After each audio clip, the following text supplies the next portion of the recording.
Hello friends, नमस्कार। मैं अभिनव कुमार दुबे आप सभी का एक बार फिर से प्रोग्रामिंग प्रो चैनल में स्वागत करता हूं। फ्रेंड्स, आज के इस सेशन में हम बात करेंगे पाइथन प्रोग्रामिंग लैंग्वेज के बारे में, जिसके अंतर्गत आज हम बहुत इंपॉर्टेंट पॉइंट के बारे में डिस्कस करने वाले हैं, यानी बेसिक ऑफ पाइथन्स के बारे में बताने वाले हैं, या हम ये कह सकते हैं कि प्रोग्रामिंग एलिमेंट्स ऑफ पाइथन के बारे में आज हम लोग जानेंगे। सो फ्रेंड्स, यदि आप चैनल पे नए यूजर हैं या अभी तक आपने चैनल को सब्सक्राइब नहीं किया है तो प्लीज़ आप चैनल को सब्सक्राइब, लाइक और शेयर कर दीजिएगा, जिससे कि मैक्सिमम स्टूडेंट्स इससे लाभान्वित हो सके।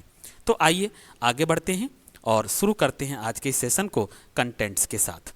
फ्रेंड्स, आज का जो एजेंडा है उसमें सबसे पहले हम लोग पाइथन बेसिक्स के बारे में बात करेंगे, जिसके अंतर्गत हम लोग जानेंगे कि आइडेंटिफायर्स क्या होता है, कीवर्ड्स क्या होता है, वेरिएबल्स क्या होते हैं, और फिर हम लोग जानेंगे कि पाइथन में जो हम लोग डेटा टाइप्स यूज करते हैं, बहुत महत्वपूर्ण प्रोग्रामिंग एलिमेंट है, इंपॉर्टेंट प्रोग्रामिंग एलिमेंट है डेटा टाइप्स। किसी भी प्रोग्रामिंग लैंग्वेज को जब हम लर्न करते हैं तो उस प्रोग्रामिंग लैंग्वेज के बेसिक्स को हमें जानना होता है, या हम कह सकते हैं उसके प्रोग्रामिंग एलिमेंट्स को जानना होता है। प्रोग्रामिंग एलिमेंट्स का मतलब यहाँ पर ये होता है कि वो सारे एलिमेंट्स जिनको मिलाकर हम एक प्रोग्राम कंस्ट्रक्ट करते हैं, जिनकी सहायता से, जिसकी हेल्प से हम एक प्रोग्राम बनाते हैं, वो सारे एलिमेंट्स प्रोग्रामिंग एलिमेंट्स कहलाते हैं, या बेसिक ऑफ उस प्रोग्रामिंग लैंग्वेज के एलिमेंट्स कहलाते हैं। तो उम्मीद करता हूँ कि आपको ये बात समझ में आ गई होगी, क्योंकि प्रोग्रामिंग लैंग्वेजेज को लर्न करने के लिए आपको बेसिक्स कॉन्सेप्ट आना जरूरी है, और बेसिक्स के अंतर्गत आपको समझना पड़ेगा कि जो identifier, keywords, variable, data type, constants, ये क्या होते हैं। इन्हीं सारे एलिमेंट्स को मिलाकर हम एक बेसिक प्रोग्राम कंस्ट्रक्ट करते हैं। तो आज हम एक एक करके इनके बारे में जानेंगे। तो आइए आगे बढ़ते हैं।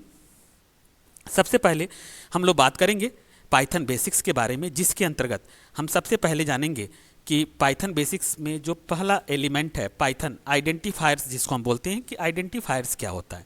तो फ्रेंड्स, आप जानते हैं कि आइडेंटिफायर्स बेसिकली एक रूल्स होता है जो ये डिफाइन करता है कि किसी वेरिएबल का नाम हम कैसे डिफाइन करेंगे, किसी फंक्शन का नाम कैसे डिफाइन करेंगे। तो आप कह सकते हो कि identifier is a rule in which through we can define the valid name of variable, functions, class, module और other objects। तो एक रूल है, एक नियम है जो ये बताता है कि अगर आप कोई वेरिएबल नेम डिक्लेयर करोगे तो वेरिएबल नेम में क्या क्या आप कैरेक्टर्स यूज कर सकते हो। अगर यूजर डिफाइंड फंक्शंस बनाते हो तो यूजर डिफाइंड फंक्शन का नाम कैसे आप डिक्लेयर कर सकते हो। क्लास अगर आप क्रिएट करते हो तो क्लास का नाम आप कैसे ले सकते हो। तो बेसिकली एक रूल जिसकी सहायता से हम वेरिएबल का नाम, फंक्शन का नाम, क्लास का नाम, मॉड्यूल का नाम या ऑब्जेक्ट का नाम हम जो डिक्लेयर करते हैं वो कैसे करेंगे, इस रूल को रेफर करता है आइडेंटिफायर। तो उम्मीद करता हूं कि ये बात आपको समझ में आ गई होगी। अगर हम बात करते हैं कि कोई भी अगर वैलिड यूजर डिफाइंड अगर नेम हम बनाना चाहते हैं, जिसे वेरिएबल नेम हम डिक्लेयर करना चाहते हैं, तो आप कौन कौन से कैरेक्टर को यूज कर सकते हो। तो बेसिकली सेकंड पॉइंट आप देखोगे यहाँ पे लिखा हुआ है, an identifier start with a letter capital A to capital Z और small A to small Z. अगर कोई वेरिएबल नेम आप बनाना चाहते हो तो आप उसमें अल्फ़ाबेट्स यूज कर सकते हो, चाहे वो कैपिटल लेटर हो सकता है, चाहे स्मॉल लेटर हो सकता है, या कम्बिनेशन ऑफ बोथ हो सकता है। साथ में आप अंडरस्कोर सिंबल का भी प्रयोग कर सकते हो। इसके अलावा आप 0 to 9 जो डिजिट्स है उसका भी प्रयोग कर सकते हो। तो कुल मिलाकर जो सेकेंड पॉइंट है, इससे बात समझ में आ रही है कि अगर हम कोई भी यूजर डिफाइंड नेम डिक्लेयर करना चाहते हैं, चाहे वो वेरिएबल हो, चाहे वो फंक्शन का नाम हो, चाहे वो क्लास का नाम हो, मॉड्यूल का नाम हो या ऑब्जेक्ट का नाम हो, इनके डिक्लेरेशन के लिए हम अल्फ़ाबेट्स कैपिटल लेटर या स्मॉल लेटर या बोथ यूज कर सकते हैं, साथ में अंडरस्कोर। और नंबर की बात करें तो 0 to 9। इन्हीं की सहायता से या इन्हीं कैरेक्टर की हेल्प से हम एक यूजर डिफाइंड नेम डिक्लेयर करते हैं। पॉइंट थर्ड क्या कह रहा है कि Python does not allow punctuation characters such as dollar sign, at the rate का सिंबल, मॉड्यूलस का जो सिंबल दिया हुआ परसेंट साइन, ये आप किसी नेम को डिक्लेयर करते समय यूज नहीं कर सकते हैं। कोई भी यूजर डिफाइंड अगर नेम आप डिक्लेयर करोगे तो जो सेकंड पॉइंट मैंने आपको अभी डिस्क्राइब किया है, यानी अल्फ़ाबेट्स, अंडरस्कोर और 0 to 9 की सहायता से ही आप कोई नेम बनाओगे। वेरिएबल नेम में स्पेसेज अलाउड नहीं होता है, कोई भी स्पेशल कैरेक्टर अलाउड नहीं होता है, या कोई भी यूजर डिफाइंड नेम अगर आप डिक्लेयर करते हो, चाहे वो वेरिएबल, फंक्शन, क्लास, मॉड्यूल या ऑब्जेक्ट, उन सब पे ये रूल लागू होता है। तो उम्मीद करता हूं कि आपको ये बात समझ में आ गई होगी। इसके अलावा जो वेरिएबल्स हमारे होते हैं उनको पहले पाइथन में डिक्लेयर करने की ज़रूरत नहीं होती है, डायरेक्टली उसको असाइन कर दिया जाता है। जैसे अदर प्रोग्रामिंग लैंग्वेजेज है, सी है, C++ है, जावा है, वहाँ पर आप वेरिएबल जो यूज करोगे उसको पहले आपको डिक्लेयर करना पड़ता है। डिक्लेरेशन का मतलब ये होता है कि जो वेरिएबल हम जो यूज करेंगे उसका डेटा टाइप क्या है। जैसे अगर हम इंटीजर टाइप का यूज करेंगे, सी की बात कर रहे हैं, तो आप इंट और वेरिएबल का नाम दे दोगे पहले, फिर उस वेरिएबल को आप यूज करोगे। तो बिफोर यूज करने से पहले आपको वेरिएबल को डिक्लेयर करना मस्ट है। लेकिन पाइथन में यही सिंप्लिसिटी है, पाइथन में स्ट्रेट फॉरवर्ड सिंटैक्स का यूज किया जाता है। पाइथन में डायरेक्टली डेटा टाइप आप यूज करके वैल्यू को असाइन कर सकते हो, डिक्लेयर करने की जरूरत नहीं है। जैसे अगर हमने कहा एज इक्वल टू 5, तो ये ऑटोमेटिकली ये कंसीडर हो जाएगा कि ए एक वेरिएबल है और ये इंटीजर टाइप की वैल्यू 5 को कंटेन कर रहा है, यानी 5 से डिसाइड हो गया कि ए का डेटा टाइप क्या होगा। ये बात आपको समझ में आ गई होगी कि हमें पहले ए को डेटा टाइप बताने की जरूरत नहीं है। जिस तरीके की वैल्यू हम ए में असाइन करेंगे, अगर हमने 5 कर दिया तो न्यूमेरिक वैल्यू है, यानी ए का टाइप क्या हो गया, इंटीजर। अगर मान लीजिए हमने ए इक्वल टू प्रोग्रामिंग प्रो डबल कोस्ट में लिख दिया तो ए क्या बन जाएगा, स्ट्रिंग बन जाएगा। यानी उस वेरिएबल की डेटा टाइप उसकी वैल्यू से डिसाइड हो जाएगी कि ये किस तरीके का डेटा टाइप को कंटेन कर रहा है।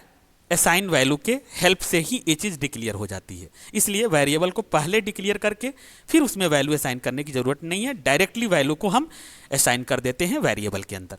तो उम्मीद करता हूँ कि ये बात आपको समझ में आ गई होगी और ये बेस है, ये आपको मालूम ही होना चाहिए। नहीं तो कभी कभी ऐसा होता है कि हम लास्ट तक पढ़ लेते हैं, फिर हम लोग कहते हैं कि अरे हमको तो बेसिक कॉन्सेप्ट ही पता नहीं है कि हम प्रोग्राम कैसे बनाएंगे, वेरिएबल का नाम कैसे डिक्लेयर करेंगे। तो यही स्टार्टिंग है, यही बेस है और ये प्रोग्रामिंग एलिमेंट्स हैं जिनकी सहायता से हम लोग सिंपल प्रोग्राम, कंडीशनल प्रोग्राम या लूपिंग बेस्ड प्रोग्राम या एडवांस टॉपिक जब हम पढ़ेंगे तो वहाँ पर हम लोग ऑब्जेक्ट ओरिएंटेड की सहायता से क्लास इंप्लीमेंट करेंगे, इनहेरिटेंस इंप्लीमेंट करेंगे। तो जब तक हमें बेसिक कॉन्सेप्ट किसी भी प्रोग्रामिंग लैंग्वेज की अगर ग्रामर हमें नहीं आती है, ग्रामर का मतलब यहाँ पर क्या है, इसके प्रोग्रामिंग एलिमेंट्स के बारे में अगर हमें नॉलेज नहीं है तो हम प्रोग्राम बनाना नहीं सीखते हैं और हमें हमेशा कन्फ्यूजन ही रहेगा। तो उम्मीद करता हूँ कि ये बात आपको समझ में आ गई होगी। आइए आगे बढ़ते हैं और एक लाइन लास्ट में देखिए लिखा हुआ है, everything in Python is an object. इसके बारे में हम लोग जब ऑब्जेक्ट ओरिएंटेड कॉन्सेप्ट पे पहुंचेंगे तो वहाँ पे हम आपको डिटेल में डिस्क्राइब करेंगे, क्योंकि पाइथन एक हाई लेवल लैंग्वेज तो है ही है, साथ में ऑब्जेक्ट ओरिएंटेड प्रोग्रामिंग लैंग्वेज भी है। ऑब्जेक्ट ओरिएंटेड प्रोग्रामिंग लैंग्वेज में everything is treated as an object. और ऑब्जेक्ट क्या होता है, an object has some characteristics like, जो उसके फंक्शंस होते हैं, मेथड होते हैं, उसके बिहेवियर के द्वारा रिप्रेजेंट किए जाते हैं और जो कैरेक्टरिस्टिक्स होती है वो डेटा के थ्रू रिप्रेजेंट की जाती है। तो हम बाद में इसके बारे में बात करेंगे। बस इतना आप जानिए कि ऑब्जेक्ट ओरिएंटेड जो प्रोग्रामिंग होती है उनके कुछ इनबिल्ट फीचर्स होते हैं, जिसमें इनहेरिटेंस है जो रीयूजिबिलिटी फीचर्स प्रोवाइड करता है, data encapsulation and data hiding है जहाँ पे डेटा हाईली सिक्योर होता है, यानी यहाँ जो मेन फोकस होता है वो डेटा पे होता है रदर देन फंक्शन। तो ये सारी इसकी कैरेक्टरिस्टिक्स हैं, हम लोग आगे इसके बारे में चर्चा करेंगे। फिलहाल आइडेंटिफायर्स क्या होता है, हम लोगों ने ये जान लिया कि आइडेंटिफायर्स एक रूल्स है जिसके तहत हम किसी user defined name like variable का नाम, फंक्शन का नाम, क्लास का नाम, मॉड्यूल का नाम या ऑब्जेक्ट का नाम कैसे डिक्लेयर करेंगे, इस चीज़ को आइडेंटिफायर के द्वारा डिफाइन किया जाता है।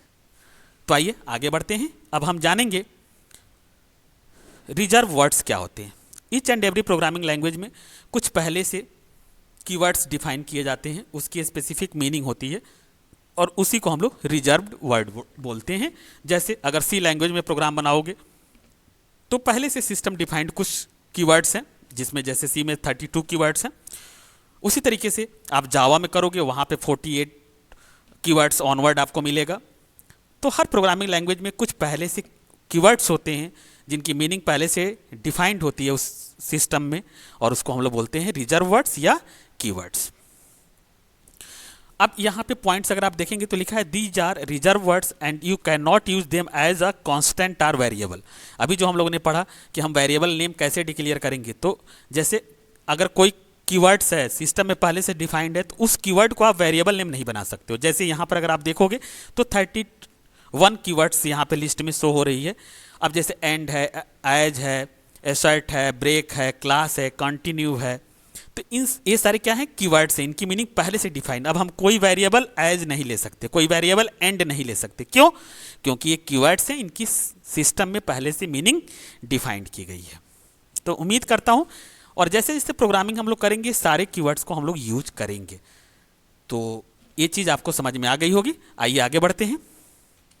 अब हम जानेंगे कि वेरिएबल्स क्या होता है। बार बार वेरिएबल्स का जिक्र हो रहा है, तो आपको ये बात मालूम ही होगी कि जब भी हम कोई कांस्टेंट वैल्यू को मेमोरी में स्टोर करने की बात करते हैं, तो कोई भी कांस्टेंट वैल्यू मेमोरी में डायरेक्टली स्टोर नहीं होती है। किसी भी कांस्टेंट वैल्यू को मेमोरी में स्टोर करने के लिए हमें वेरिएबल्स की ज़रूरत पड़ती है।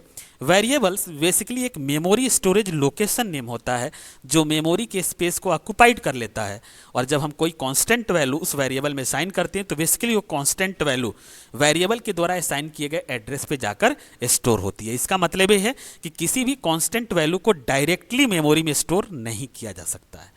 वेरिएबल्स का मतलब ये होता है कि प्रोग्राम एग्जीक्यूशन टाइम में जिसकी वैल्यू वेरी करे, चेंज हो सकता है, उसको हम लोग बोलते हैं वेरिएबल्स।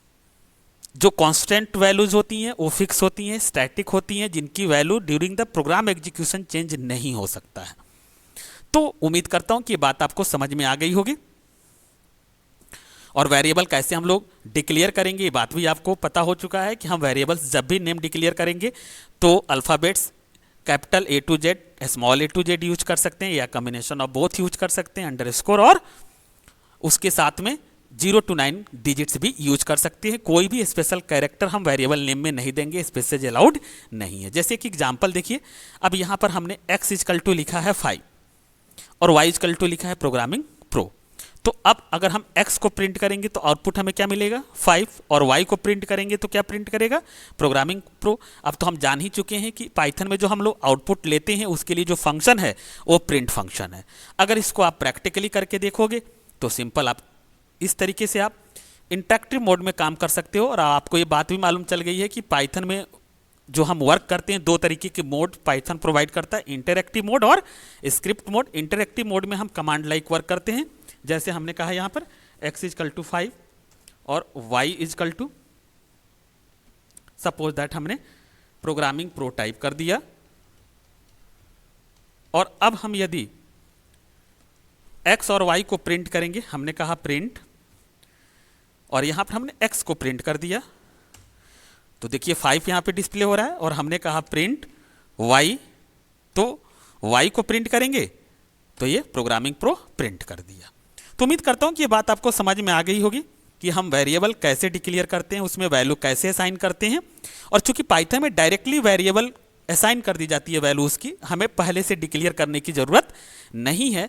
जो वैल्यू हम असाइन करते हैं उसी के द्वारा उस वेरिएबल की टाइप डिसाइड होती है। जैसे यहाँ पे 5 हमने टाइप किया तो न्यूमेरिक वैल्यूज है, और x का टाइप इंटीजर हो गया। यहाँ पर चूंकि हमने टेक्स्ट असाइन किया है तो y की वैल्यू स्ट्रिंग टाइप की वैल्यूज हो गई। x y को जैसे हम प्रिंट कर रहे हैं हमें आउटपुट मिल जा रहा है। तो उम्मीद करता हूँ कि ये बात आपको समझ में आ गई होगी। आइए आगे बढ़ते हैं और फिर हम जानेंगे कि वेरिएबल्स को कैसे डिक्लेयर करते हैं। तो rules for declaring variables name, a variable name must start with a letter और the underscore character. A variable name can not start with number. ध्यान रखिएगा, कभी भी हम नंबर से स्टार्ट नहीं कर सकते। Starting character should be alphabet और मे बी अंडरस्कोर हो सकता है। 0 to 9 जो यूज करते हैं वेरिएबल नेम के फर्स्ट कैरेक्टर के बाद आप यूज कर सकते हो, यानी किसी भी वेरिएबल का नाम आप नंबर से स्टार्ट नहीं कर सकते हो। अब जो पाइथन है वो केस सेंसिटिव लैंग्वेज है, कैपिटल और स्मॉल लेटर दोनों की मीनिंग अलग अलग डिफाइंड होती है। अब जैसे आप एग्जांपल में देखिए, एक कुछ वैलिड वेरिएबल्स नेम है। जैसे आप देखेंगे तो वैलिड वेरिएबल्स नेम में यहाँ पे देखिए एक वेरिएबल डिक्लेयर किया गया है माई वैर। तो ऑब्वियस है कि सारे स्मॉल लेटर में डिक्लेयर हुआ है, और अकॉर्डिंग टू जो आइडेंटिफायर का रूल्स है उसके अकॉर्डिंग हुआ है, तो ये लीगल है।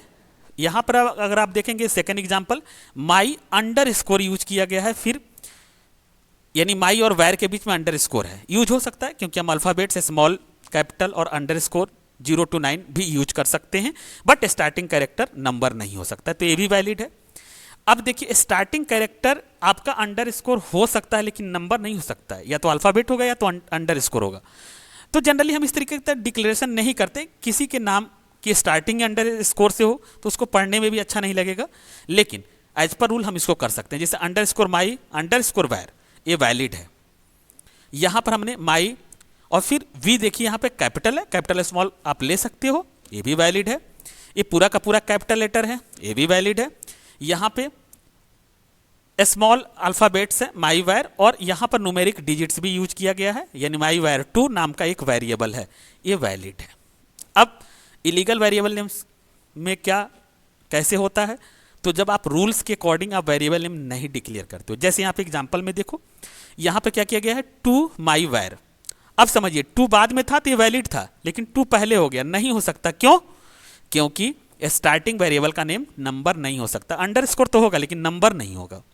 अब यहाँ पे देखिए माई और डैश वैर दिया हुआ है, डैश का प्रयोग नहीं होगा, अंडर स्कोर कर सकते हो, डैश नहीं कर सकते हो।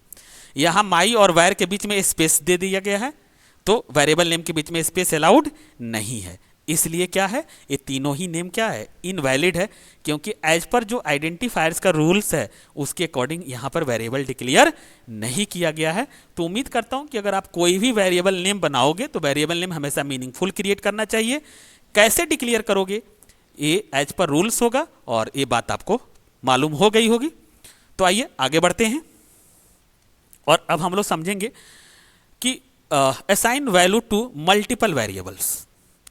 मल्टीपल वेरिएबल्स में हम वैल्यू कैसे असाइन करेंगे।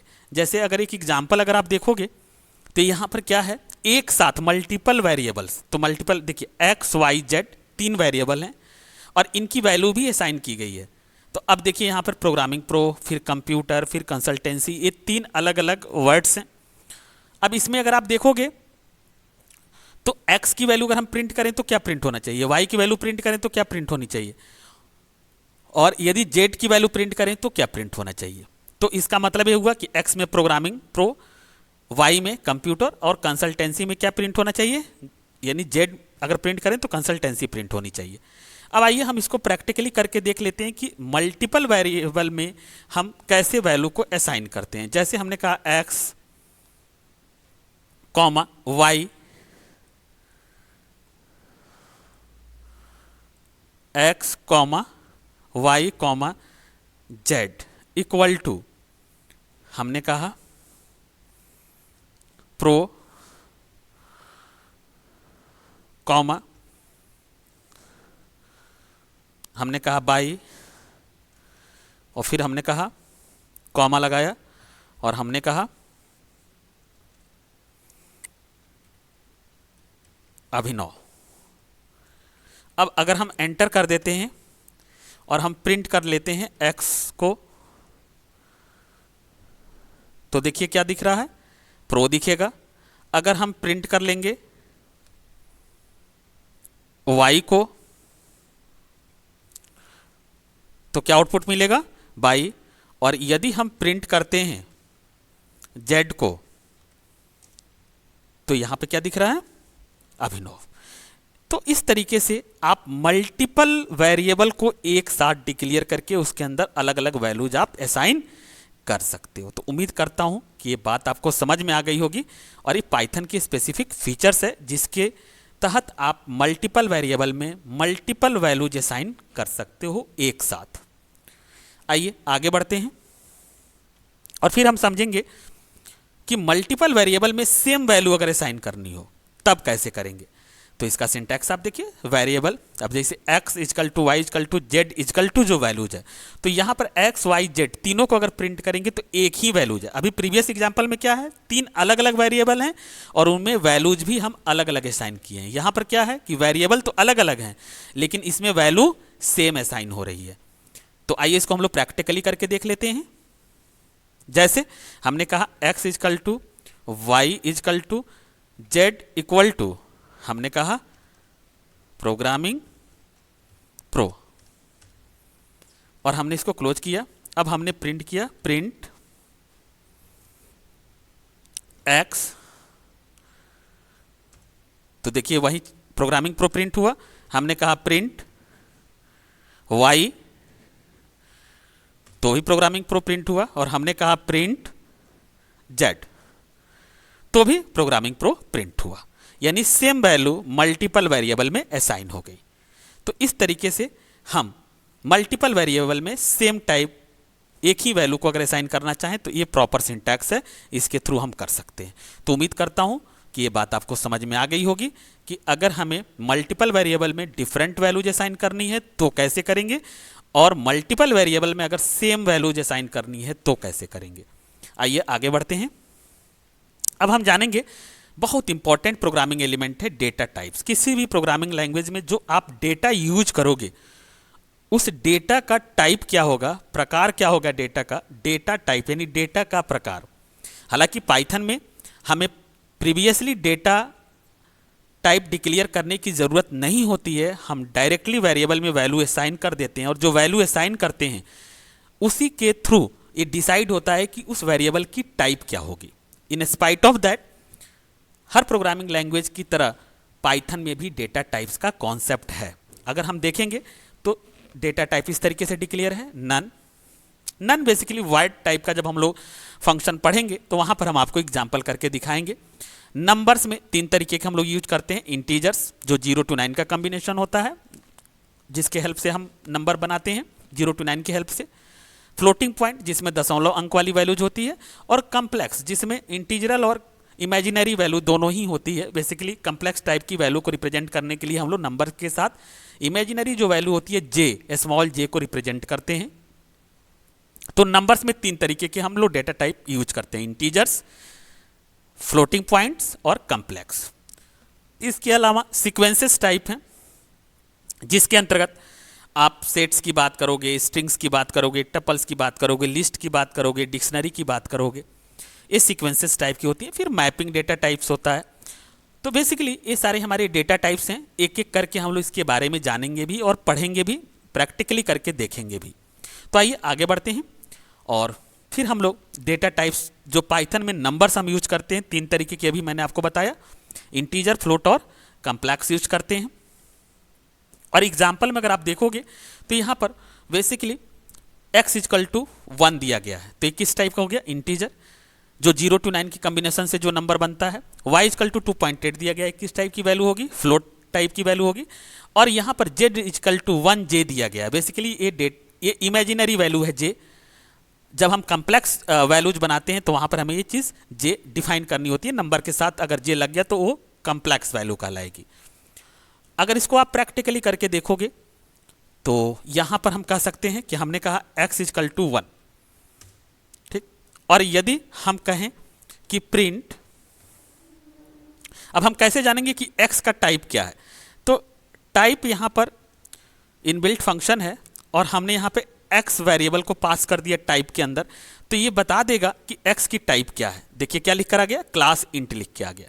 हमने कहा y इक्वल टू 2.8, और अब हमने कहा प्रिंट टाइप,